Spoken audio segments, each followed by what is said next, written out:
The humble beginnings of Jengo. In a small village nestled between the rolling hills and the whispering trees of the great savannah, lived a man named Jengo. He was a farmer, a simple man who toiled from sunrise to sunset, working the dry, cracked soil in hopes of a fruitful harvest.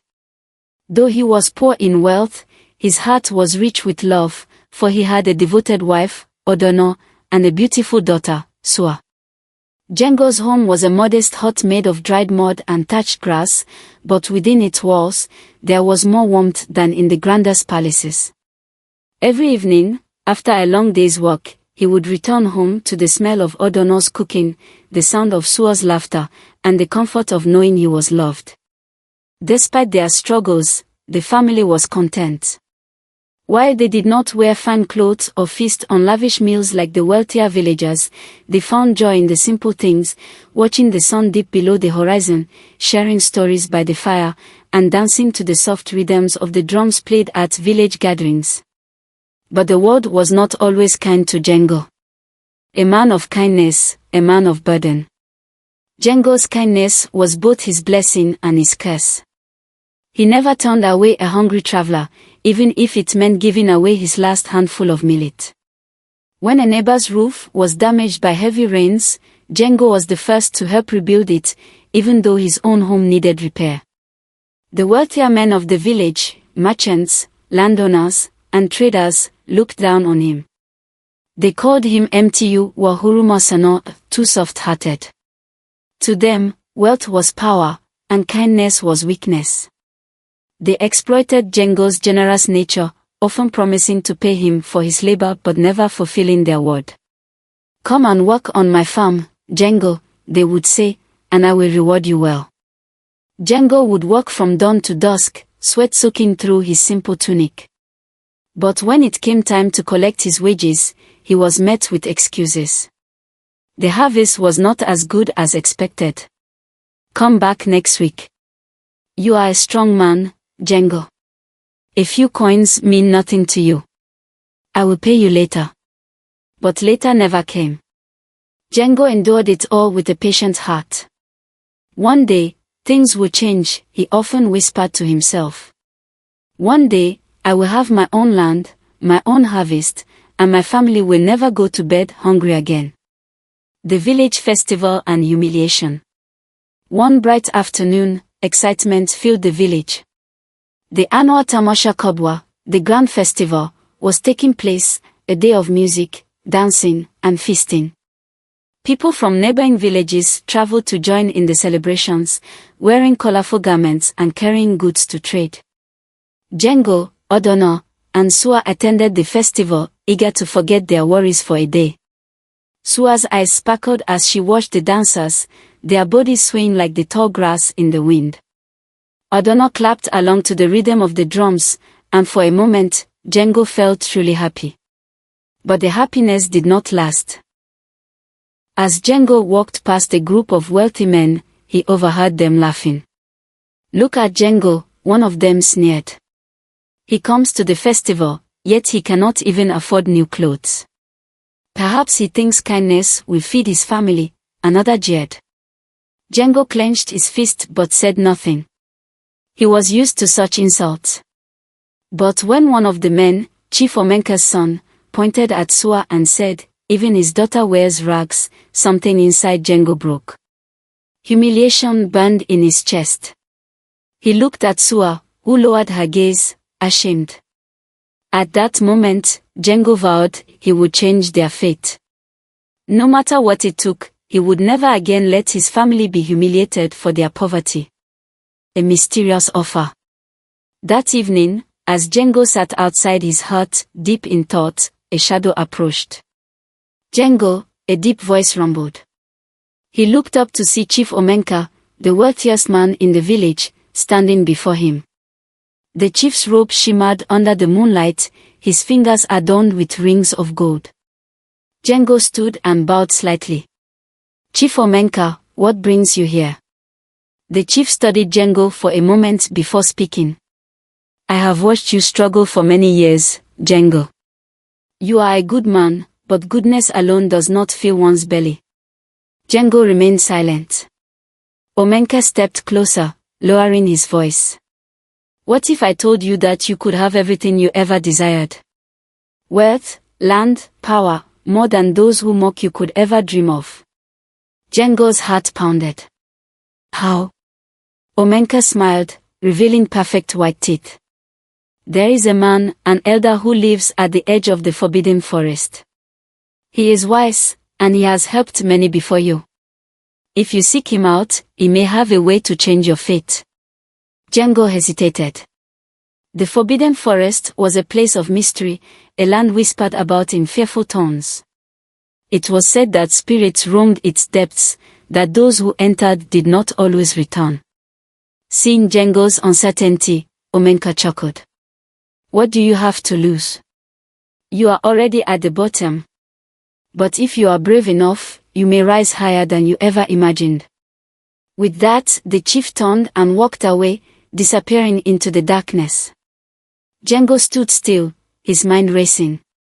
For the first time in his life, he faced a choice that could change everything. Would he risk everything to escape his poverty, or would he remain in his familiar world, where kindness was his only wealth? As the night wind whispered through the trees, Jengo made his decision. Tomorrow, he would go to the edge of the forbidden forest. And his life would never be the same again. The temptation of wealth. Jengo could not sleep. The words of Chief Omenka echoed in his mind, whispering promises of riches, land, and respect. The memory of the village festival still burned in his heart, the laughter of the wealthy men, the humiliation in his daughter's eyes. He turned in his straw bed, staring at the thatched roof above him. His wife, Odona, lay beside him, her breathing slow and steady. He envied her peace. He wanted to wake her, to tell her about Chief Omenka's offer, but something held him back. Morning came, and as Jengo prepared to leave for his day's work in the fields, he finally spoke. Odona, he began, his voice heavy, there is something I must tell you. His wife, who was preparing maize porridge over the fire, turned to him with a curious look. What is it, my love? Jengo hesitated, then took a deep breath. Last night, Chief Omenka came to me. He spoke of a way to change our lives forever. He said that if I go to the edge of the forbidden forest, there is a man who can grant me wealth beyond my dreams. Odono's hands froze over the pot. Her expression darkened. Jengo, no. He sighed. Odono, please listen. We cannot keep living like this. Sua deserves more. You deserve more. I work from morning till night, and still, we struggle. If there is a way to change our fate, should we not take it? His wife moved closer, placing her hands gently on his arms. Jengo, we have love, we have each other. That is more valuable than gold. The forbidden forest, it is not a place for men like us. There are spirits there, ancient ones. People who enter do not always return. Jengo swallowed. He had heard the stories, the warnings passed down from elders, but were they true? Or were they just old tales meant to scare children? Chief Omenka is a powerful man, Jengo reasoned. If he speaks of this elder, then surely it must be true. Odono's grip tightened. Omenka is a man of greed. He does not give without taking. If you go, you may return with gold, but at what cost? Jengo looked into his wife's eyes, torn between love and desperation. Finally, he made up his mind. I must go, he whispered.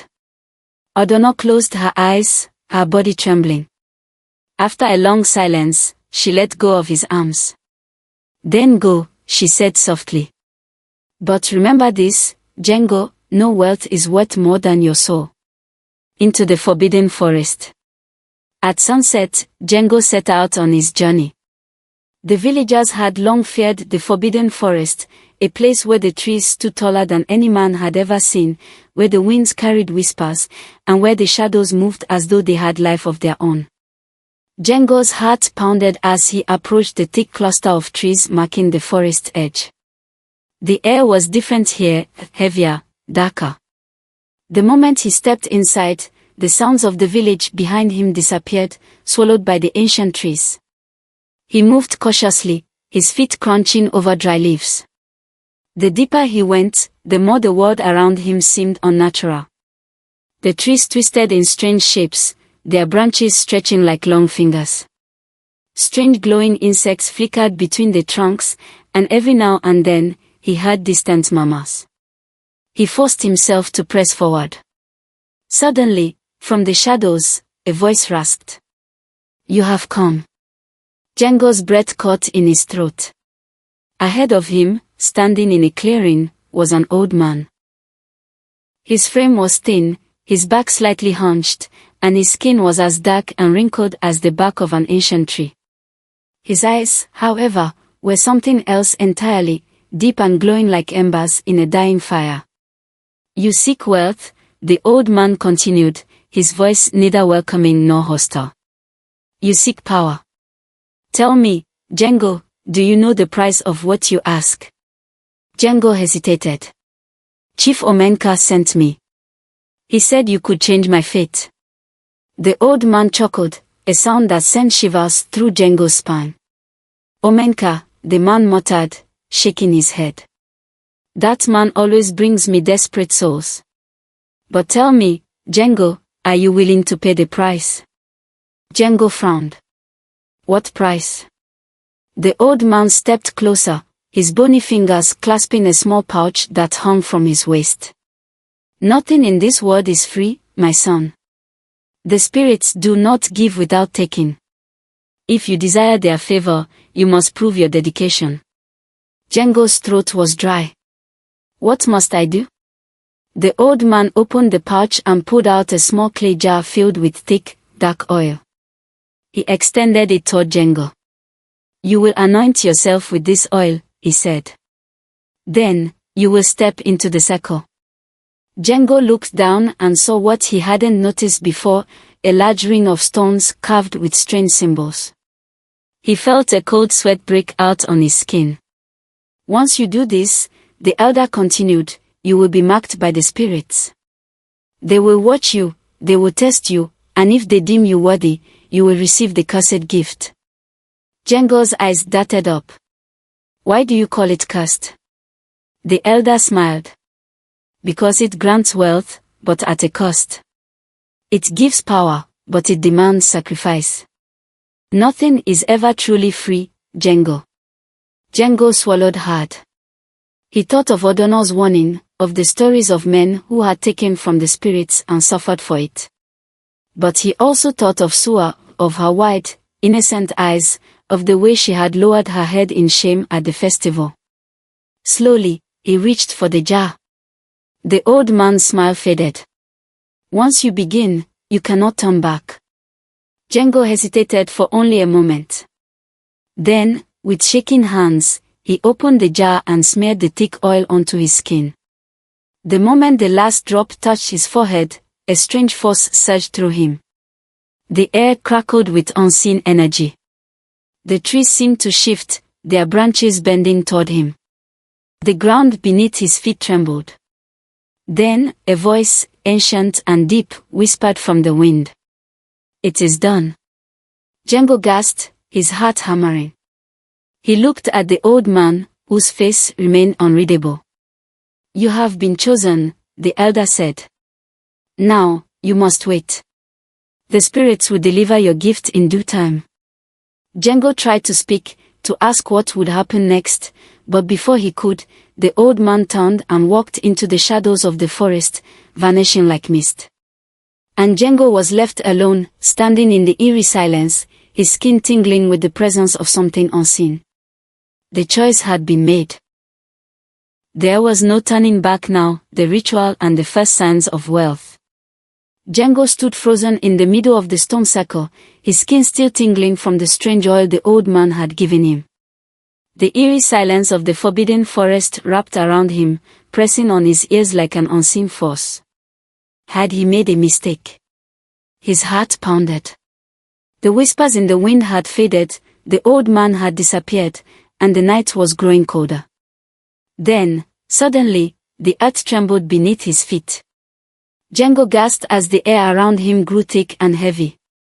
The wind picked up, rustling the trees like a murmuring crowd. A strange glow shimmered in the darkness, and for a brief moment, he thought he saw shadowy figures moving just beyond the trees, watching, waiting. Then, as quickly as it had begun, the tremor stopped. The wind died. The forest fell silent once more. And in Jengo's hand, a small leather pouch appeared out of nowhere. He nearly dropped it in shock. His fingers trembled as he opened it, and what he saw made his breath catch in his throat. Gold.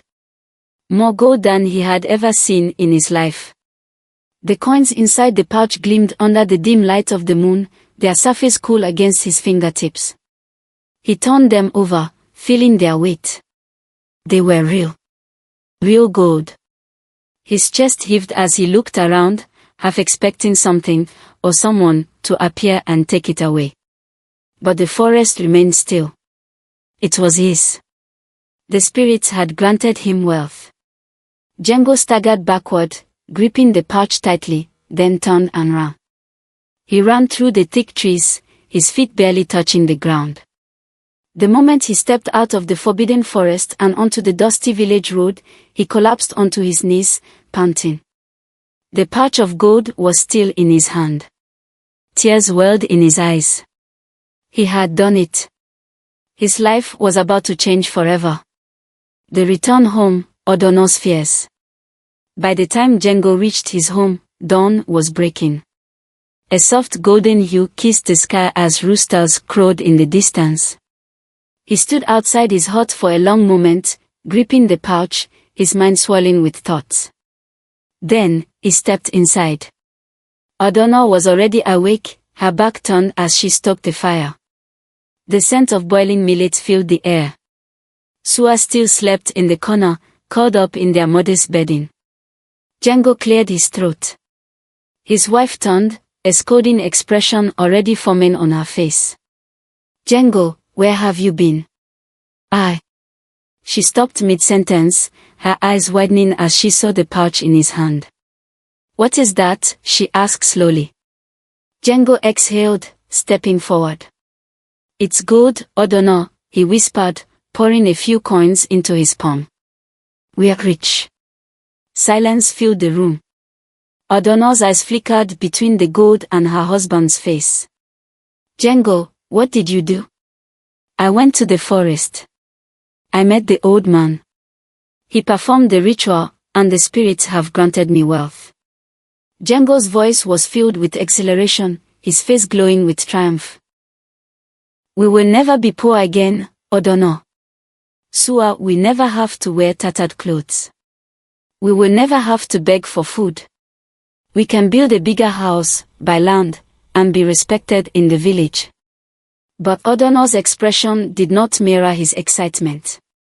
Instead, fear clouded her eyes. Jengo, she whispered, stepping back, this is not right.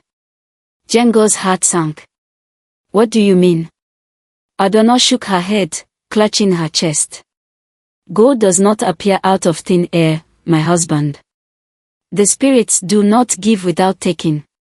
What did the old man tell you? Jengo hesitated. The old man's words echoed in his mind. Nothing is ever free, Jengo. A small shiver ran down his spine, but he quickly shook it off. The old man said I must prove my dedication, he said firmly. And I have. Now we are free from poverty. Odono looked at him with sorrow. You don't even know what price you've paid. Jengo clenched his jaw. Why couldn't she be happy? Why couldn't she see that this was their chance at a new life? Before he could argue, a small voice interrupted them, Baba. They both turned. Sua stood at the edge of their sleeping mat, rubbing her eyes. Her small face was full of curiosity. What's happening? Jengo immediately softened. He kneeled and scooped his daughter into his arms, pressing a kiss to her forehead. Good news, my little flower, he whispered. Your Baba has brought home gold. We will never be hungry again. Sua's face lit up. Really? Yes, my love, he smiled. Would you like a new dress? New shoes? Anything you want, I will give you. Sua clapped her hands, giggling. Yes. I want a beautiful dress like the merchant's daughter wore at the festival. Jengo laughed. Then it shall be yours. Adonna, however, remained silent, watching them with troubled eyes. Something inside her told her that their joy would not last. The rise of Jengo's wealth. Word spread quickly through the village. Within days, Jengo's life had changed. He purchased a large piece of fertile land, hired workers to tend to his fields, and built a new house with a strong wooden frame and a thatched roof that did not leak when it rained. Sua now had beautiful dresses, and Adonna no longer had to wake up before dawn to fetch water or prepare food. Servants did that for her. Jengo walked through the village with his head held high. The same men who once mocked him now greeted him with respect, their voices dripping with admiration. Oh, Jengo, my friend. Chief Omenke himself smiled as he approached. I see the spirits have been generous. Jengo bowed slightly. Indeed, Chief. My fate has changed. Omenka placed a heavy hand on Jengo's shoulder. Be wise, Jengo. Fortune is like a river, it can flow strong, or it can dry up. Do not forget where your wealth comes from. Jengo nodded, but he was no longer listening. His thoughts were consumed by only one thing, more. More land. More riches. More power. He had tasted wealth, and now he hungered for more. The shadows began to stir. But with wealth came something else. Strange things began happening. At night, Jengo would hear whispers outside his window, though no one was there. His dreams became filled with shadows, tall, dark figures standing at the foot of his bed, watching him with glowing eyes. One night, he awoke to the sound of soft crying. He turned and saw Adonna, sitting up, her face pale and fearful. What's wrong? He asked. She swallowed, her voice barely above a whisper. Sua. Jengo sat up immediately. What about her? Adonna turned to him, and his blood ran cold at the terror in her eyes. She's sick, Jengo. She won't wake up. His heart stopped. He turned his head towards the small sleeping mat where Sua lay. She was still. Too still. A terrible feeling crawled up his spine. The spirits had given him wealth. But had they already begun to take their price? The hidden curse awakens. Jengo's heart pounded in his chest as he rushed to his daughter's side. Sua, he whispered, shaking her gently. Sua, wake up. She did not stir. His breath hitched as he placed a trembling hand on her forehead. Her skin was cold, far too cold. Adonna, he cried, turning to his wife in desperation. What happened? She was fine yesterday. Adonna's face was pale with fear. She was laughing before bed, she murmured. But when I woke up, she wouldn't open her eyes. She is breathing, but barely. Jengo's stomach twisted. He pressed his ear to Sua's chest, her heartbeat was faint, fluttering like a trapped bird. He gripped her tiny shoulders. Sua, please. Wake up. Nothing. A sickening dread coiled in his gut. No. This could not be happening. His little girl, the light of his life, was slipping away. The healer's warning. Jengo wasted no time. He wrapped Sua in a warm cloth, lifted her in his arms, and ran. The village healer, Mama Dalu, was a wise woman who had cured many ailments. If anyone could help, it was her. When Jengo arrived at her hut, she was already waiting at the door, her old eyes scanning him knowingly. You have come, she said. Jengo gasped for breath. Mama Dalu, please, he begged. Sua, she will not wake up. The healer took one look at the unconscious child in his arms and frowned deeply. "Bring her inside," she said. Jengo obeyed, carefully laying Sua down on a woven mat as Mama Dalu began her walk. She placed her wrinkled hands over the child's forehead, whispering ancient incantations. She burned medicinal herbs, their thick smoke curling in the air. She examined Sua's pulse, pressed her fingers against her eyelids, and checked her tongue. Minutes passed. Finally, Mama Dalu sat back, her face grave. Jengo swallowed hard. "What is it?" The healer's old eyes locked onto his. "There is no sickness in her body," she said slowly. "No fever, no poison, no disease." Jengo's blood ran cold. "Then why won't she wake up?" Odono cried. Mama Dalu's lips tightened. "Because this is not a sickness of the body," she whispered. "This is a sickness of the spirit." A heavy silence filled the room. Jengo's hands clenched into fists. "What do you mean?" The old woman sighed. "Tell me, Jengo. Have you made any dealings with forces you do not understand?" Jengo's breath caught. His mind flashed back to the forbidden forest. The old seer. The ritual. The whispering spirits. His throat went dry. He hesitated. I only did what I had to do." Mama Dalu's face darkened. "You made a bargain, didn't you?" Jengo said nothing. The healer sighed deeply and shook her head. "Then I fear your daughter is the price." Odono gasped, clutching Sua tighter. Jengo's world spun. No, this couldn't be true. The spirits had granted him wealth. Was that not enough? Hadn't he proven his worth? But the healer's words sliced through his heart like a blade.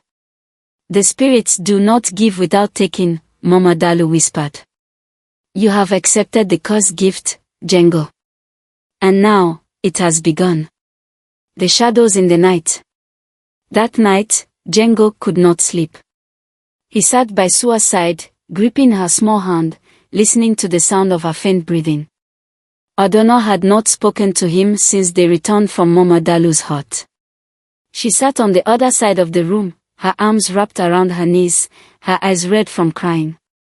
The silence between them was heavy. Then, a whisper. Jengo stiffened.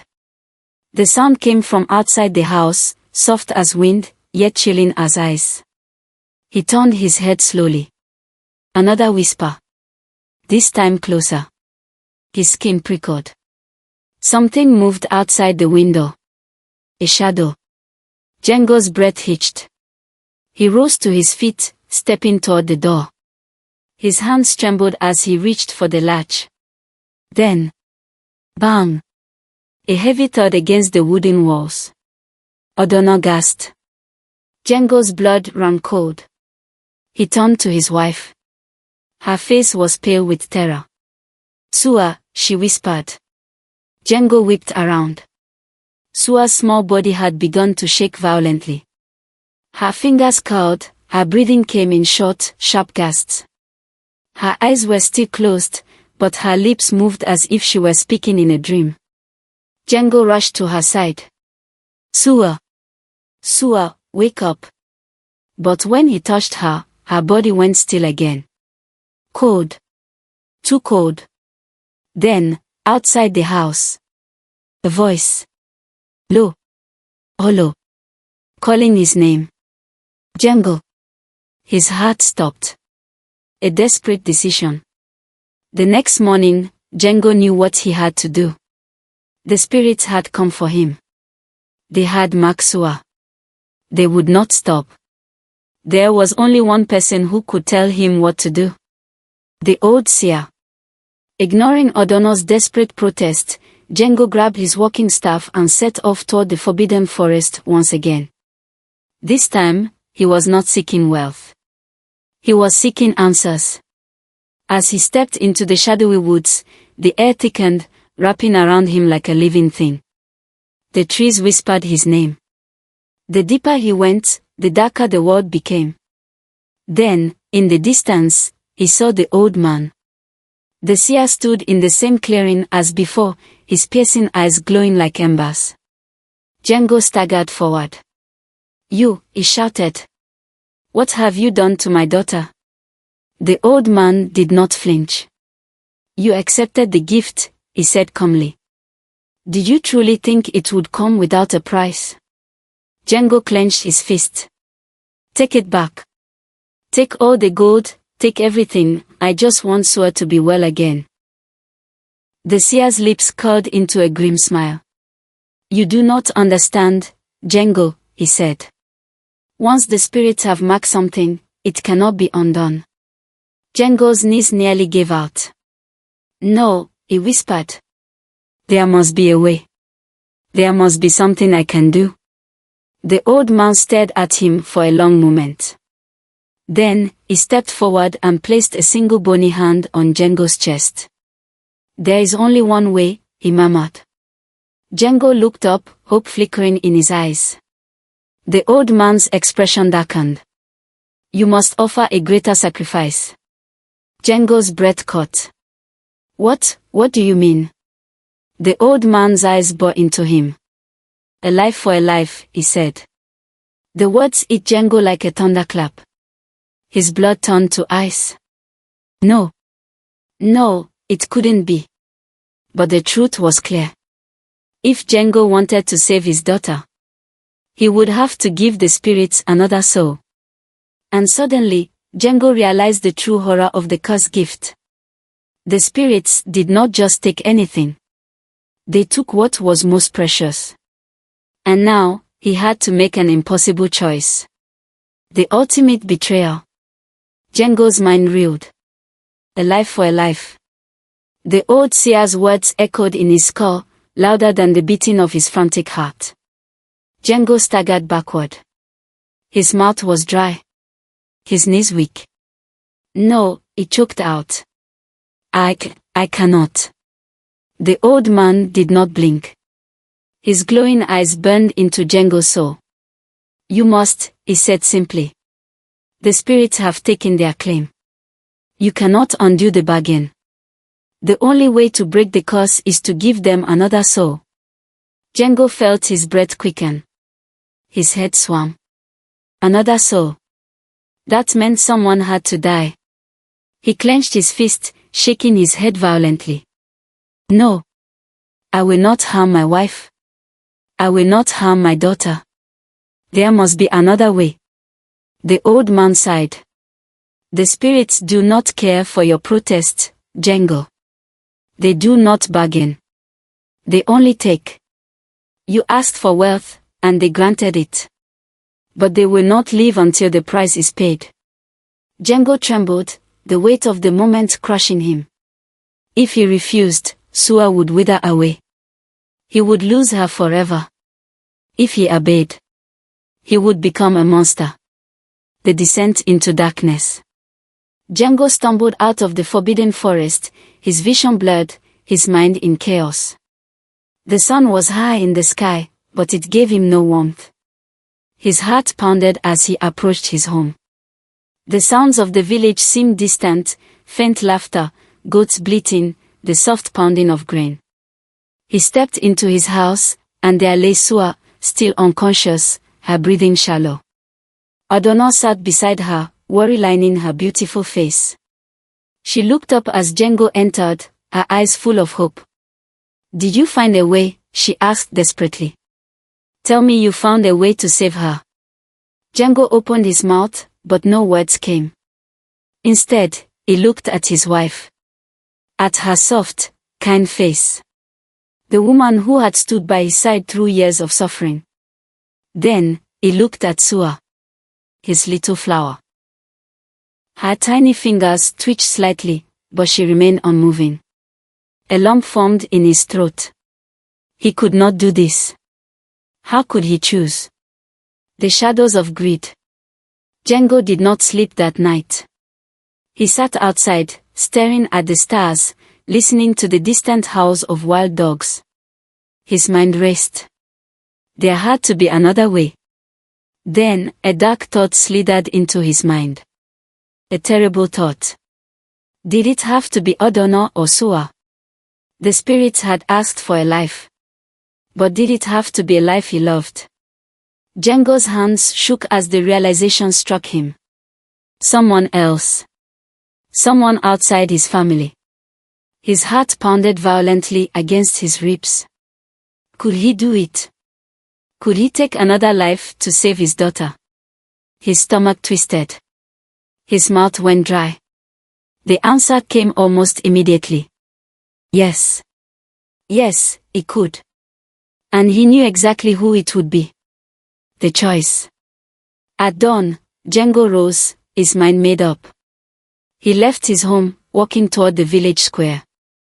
The people greeted him with smiles, treating him with the respect his wealth had earned him. He ignored them. His eyes were searching. Then, he saw him. Mosi. Mosi was a man who had wronged him before. A greedy landowner who had once refused to pay Jengo for weeks of backbreaking labor. A man who had laughed at his poverty. Jengo's fist clenched. Yes. It had to be him. Mosi did not see Jengo coming. He was speaking to another villager, laughing loudly. Jengo approached, his movement slow, deliberate. Mosi, he said. The man turned, surprised. Oh, Jengo. What brings you here? Jengo forced a smile. I have a business offer for you. Mosi raised an eyebrow. A business offer? Yes, Jengo nodded. I wish to expand my farm, but I need advice from a man of your experience. Would you come with me to discuss it? Mosi beamed, flattered by the request. Of course, of course. You have finally learned from the great Mosi, eh? Jengo smiled, though it did not reach his eyes. Yes. He was learning. The sacrifice. Jengo led Mosi deep into the forest. Mosi chatted happily along the way, boasting about his many successes, never noticing the way Jengo's hands trembled. The trees grew thicker. The air heavier. Jengo's heart pounded in his chest. Soon, they reached the clearing. The old stone circle. The place where the spirits waited. Mosi frowned. What is this? This is not a farm. Jengo did not answer. Instead, he moved quickly. Before Mosi could react, Jengo struck him from behind. The man stumbled forward, eyes wide with shock.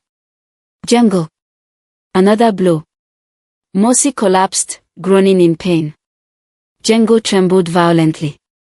Finish it. The spirits whispered around him. Tears burned in his eyes. His heart screamed in protest.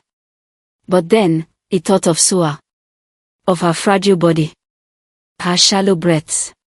He raised his hands. And he did what had to be done. The price paid. Jengo did not look back. The moment the deed was done, he ran. Through the trees. Through the darkened paths. His body was covered in sweat. His hands shook violently. But the moment he reached his home, something had changed. The air was lighter. The weight on his chest was gone. Then, a small voice. Boba. Jengo's heart stopped. He turned. There, sitting up on the bed, rubbing her sleepy eyes. Sua. She was awake. Jengo collapsed to his knees, tears spilling down his face. Relief crashed over him like a tidal wave. She was alive. She was safe. The spirits had accepted his sacrifice. And the curse was lifted. The cost of darkness. That night, Jengo held Sua close, his heart full of gratitude. He had saved her. He had won. But as he sat there, basking in his daughter's warmth, a shadow loomed over his soul. For the first time in his life, he had taken another man's life. And though the spirits had granted his wish, something deep inside him had shifted. He was no longer the same Jengo. And he knew the spirits were not done with him yet. The heartbreaking consequence. Jengo should have felt relief. Sua was awake, her eyes bright once more. She smiled at him, unaware of the terrible thing he had done to bring her back. But even as she hugged him, even as Odono wept with joy, a darkness lingered inside him. He had done the unthinkable. He had taken a life. And though the spirits had kept their promise, something inside him was forever changed. The weight of his actions pressed on him like a crushing stone. And deep in his heart, he knew the spirits were never truly satisfied. The ghost of Mosi. At first, life returned to normal. The villagers still praised Jengo for his wealth. They still respected him, envied him, sought his favor. No one questioned Mosi's disappearance. They simply assumed he had left to seek fortune elsewhere. Jengo should have felt safe. But he did not. Because at night, when the world was silent, he heard whispers. Faint. Haunting. Jengo. At first, he thought it was his imagination. But the whispers grew louder. Jengo, you cannot hide. Then, one night, he saw him. Mosi. Standing at the foot of his bed. His face was pale, his eyes hollow. His lips curled in a ghostly smile. You think it is over? Mosi whispered. Jengo's blood turned to ice. No, he croaked. You are dead. Mosi stepped closer. His voice was cold as the grave. Yes, he said. Because of you. Jengo tried to scream, but no sound came. Mosi's hand reached toward him. And suddenly, he was gone. Jengo bolted upright, gasping for air. His body was drenched in sweat. Beside him, Odono stirred in her sleep. Had it been a dream? Or was Mosi's spirit truly haunting him? Jengo did not know. But one thing was certain. The past would not stay buried. Odono's growing fear. Days passed, and Jengo became a different man. He barely slept. His eyes darted to shadows. His hands trembled. Odono noticed. One evening, she sat beside him, taking his hand. Jengo, she said softly, something is wrong. Tell me. Jengo stiffened. Nothing is wrong. She squeezed his fingers. Do not lie to me. He looked at her, at the worry in her eyes. For a moment, he wanted to confess. To tell her everything. But then, a whisper. Soft. Cold. Tell her, and she dies. Jengo flinched. His breath caught in his throat. He knew. The spirits would not let him speak. So, he forced a smile and lied. I am just tired, he said. Nothing more. Odono frowned. Jengo. I said I am fine, he snapped. She recoiled. A painful silence stretched between them. Odono lowered her gaze. Then I will not ask again, she whispered. She rose and left the room, her shoulders tense. Jengo exhaled, running a hand over his face. He had pushed her away. But he had no choice. Some secrets were too dangerous to share. The spirits demand more. That night, the whispers returned. But this time, they were different. They did not call his name. They did not mock him. They demanded more. Jengo sat up, his body stiff with terror. More. He had already paid the price. Hadn't he? His mind screamed in protest. But deep down, he knew the truth. The spirits had tasted blood. And they wanted more. He clutched his head, his breath ragged. No, he whispered. No more. The shadows around him thickened. A voice slithered through the air. You will obey. Jengo gasped. Then, suddenly, his body ceased. An unseen force gripped him. Pain exploded in his chest, as if invisible claws were tearing into his soul. He collapsed onto the floor, his vision blackening. And before everything faded, he heard laughter. Low. Cruel. The spirits were not done with him yet. The collapse of Jengo's world. When Jengo awoke, the house was in chaos. O'Donnell knelt beside him, shaking him desperately. Jengo! Wake up! His head pounded. His body ached. But as his vision cleared, he saw something worse. Sua! She was convulsing again. O'Donnell sobbed, cradling their daughter in her arms. She was fine, she wailed. She was fine, Jengo. What is happening? Jengo staggered to his feet. His pulse roared in his ears. This was not supposed to happen. He had given the spirits their sacrifice. So why were they still punishing him? Then, a horrible realization sank in. They would never stop. They would keep taking. Over and over again. Until there was nothing left. The final plea. Jengo had one last hope. He ran. Ran through the village. Ran through the trees. Back to the forbidden forest. Back to the old seer. The elder was waiting for him, standing in the clearing. His expression was unreadable. Jengo fell to his knees, breathless. You lied to me, he shouted. I paid the price. But they still want more. The old man sighed. Of course, they do. Jengo's body shook. Make it stop, he begged. Please. Tell me how to end this. The seer stared at him for a long moment. Then, he spoke. There is only one way. Jengo's breath caught. The old man's voice was quiet, yet heavy with finality. You must give back all that you have taken. Jengo's hands trembled. He knew what that meant. The gold. The land. The power. Everything. The spirits would strip him of it all. And yet, somehow, he already knew. Even that would not be enough. Because the greatest thing he had taken was a life. And the spirits would not rest.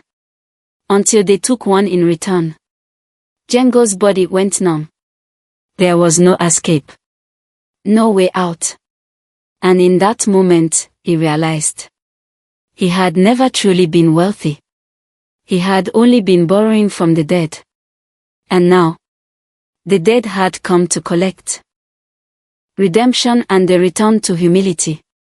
Jengo stood frozen in the dim clearing, the weight of the old seer's words crushing him like a boulder. You must give back all that you have taken. The spirits had granted him wealth, but they had never intended for him to keep it. He had been a fool to believe he could bargain with forces far beyond his understanding. Now, he saw the truth. He had not gained anything, he had merely borrowed. And now, the spirits had come to take what was theirs. Tears welled in his eyes as he thought of O'Donnell and Sua, of the home he had built, of the life he had dreamed of giving them. None of it mattered anymore. The whispers in the wind had made their demand clear: either he returned everything, or the spirits would take more than just his fortune. They would take his family. And that was a price he could not bear to pay. Dragging himself to his feet, Jengo turned away from the seer and began the long, painful walk back home. His body was heavy with exhaustion, his mind racing with dread. He knew what he had to do, but the thought of losing everything left a bitter taste in his mouth. He had worked so hard, endured so much humiliation, just to escape poverty. And now, he had to willingly return to it. Yet, as the wind whispered through the trees, he understood, wealth meant nothing if it cost him his soul. By the time he reached his home, the village was quiet. The night was deep, the stars above shimmering like distant spirits watching his every move. He stepped inside to find O'Donnell kneeling beside Sua, whispering soft prayers, her hands trembling as she stroked their daughter's small fingers. The sight shattered him. His wife looked up as he entered, and though her eyes were filled with relief, they were also filled with questions. She did not ask where he had been. She did not demand answers. She only whispered, "Jengo, is there still hope?" Jengo knelt beside her, placing a hand on Sua's forehead. She was still burning with unnatural cold, her breathing shallow. The spirits had not relented. He swallowed hard, then looked at his wife with determination. "Yes," he said. "But we must let go of everything." Odonor's face twisted in confusion. "What do you mean?" Jengo exhaled deeply. "The wealth. The land. Everything we have gained, it must go." His voice trembled, but his resolve did not. "The spirits did not give us these things freely, Odonor. They are not ours to keep. If we want Sua to live, we must return everything." For a long moment, his wife said nothing. Then, she slowly nodded, a tear slipping down her cheek. She had always known, deep in her heart, that this fortune was unnatural. And now, faced with the possibility of losing their daughter, she did not hesitate. "Then let it go," she whispered. That night, Jengo set out to undo everything he had built. He gathered the gold, the fine clothes, the lavish gifts, and left them in the village square for the elders to distribute among the poor. He released his claim on the land, returning it to those from whom it had been taken. The grand house he had built, he abandoned, choosing instead to return to their old, humble hut. With every piece of wealth he cast away, he felt lighter. The burden of greed, of guilt, of fear, it all began to lift. The whispers in the night grew fainter. The shadows that had lurked at the corners of his vision slowly faded. And when the last of his fortune was gone, the spirits finally released their grip. Sua awoke at dawn. Her small voice filled the hut, weak but alive. "Baba." Jengo turned, his breath catching in his throat.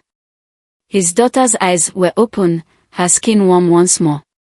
The fever had lifted. She was smiling.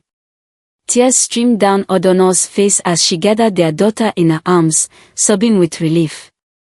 Jengo collapsed beside them, his heart pounding with gratitude. They had done it. They had broken the curse. Life did not return to what it once was, but Jengo no longer wished for wealth. He walked the land with his own hands, no longer seeking shortcuts to fortune. He and Odonor raised Sua with love, teaching her that true wealth was not found in gold, but in kindness, in family, in the simple joys of life. The villagers, who had once envied him, now saw him as a man of wisdom. They came to him for guidance, for stories, for lessons on humility. Years passed, and the tale of Jengo's rise and fall became legend. Parents warned their children against greed, telling them of the man who had traded his soul for gold, only to learn that true riches could never be taken from spirits. And Jengo, sitting by the fire with Sua in his lap, would listen to these tales with a knowing smile. He had lost everything. But in the end, he had gained the most valuable thing of all, redemption.